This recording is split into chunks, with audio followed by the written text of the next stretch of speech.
All right, I want to bring in U.S. Council of Economic Advisors Chairman Stephen Miran live from the White House. Thank you for being here with us. And look, we know President Trump, he's hoping, right, to have this big, beautiful bill act over the finish line before or around July 4th. But there's some criticism coming from his side of the aisle that the bill is just going to add too much debt. So how are you addressing those concerns? Thanks for having me. It's a pleasure to be here. Look, I think that the folks who are concerned about the deficit from the big, beautiful bill are really focusing on one tiny little corner of the picture and not the overall big picture. And what they've got to do is look at the big picture. And here are the things that are omitted from the CBO score of the bill that are going to bring the deficit down materially, right? Tariff revenue, which the CBO itself has estimated could bring in about $3 trillion overall of revenue, which, by the way, goes towards paying for almost all of for almost the entirety of the bill. And the idea of raising taxes from taxing foreigners from tariffs to pay for lower taxes on Americans, it sounds like great policy to me. But there's more. Between deregulation and tax incentives for investment and additional labor supply and energy abundance, we're going to get GDP growth to about 3%. Such strong growth will bring in about $4 trillion of revenue over a 10-year window. Pushing out the supply side of the economy by encouraging firms to invest, by encouraging more work, by cutting regulations, brings down inflation, which will bring down interest expenses. If we get those back down to where they were before the pandemic, again, an additional roughly $3 trillion over a decade. So these are all things that are going to have very material effects, reducing the deficit, bringing down the debt, and none of it is counted in the CBO score, but all of it matters.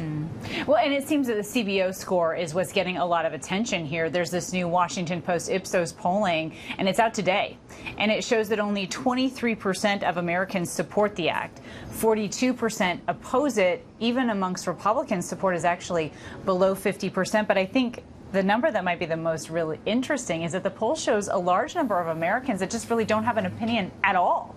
So how do you take this information you just gave me and try to grow support for this legislation among American voters? Well, I think that folks are just blowing the CBO score out of proportion for what it's used for. I mean, the score is for passing the bill through the very technical and very Byzantine process of reconciliation, but it's not the big picture. You got to focus on the big picture, and that includes the revenue from tariffs, revenue from stronger growth, lower interest expenses from bringing down inflation. All of that really matters. And on top of that, I think that folks have got to realize that if we don't get the bill over the line, it's going to be a catastrophe. It's going to be the biggest tax hike in history. The biggest tax hike in history, plunge the economy into a recession, $4 trillion of higher taxes. It's going to be really bad, and millions of people will lose their jobs. So if we're talking about the tariff revenue, we know the president left G7 early yesterday. There are several tariff negotiations that have not been completed yet. Where do those talks stand right now? Does the administration feel any pressure as we approach the end to this 90-day pause?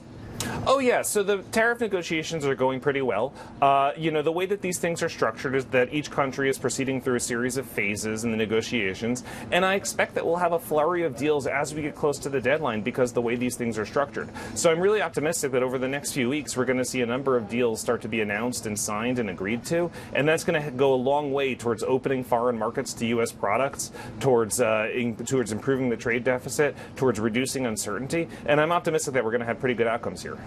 So with that optimism, we know new retail sales data out today shows a bit of a decline in purchasing across the country. So how does the White House assess really the American economy right now?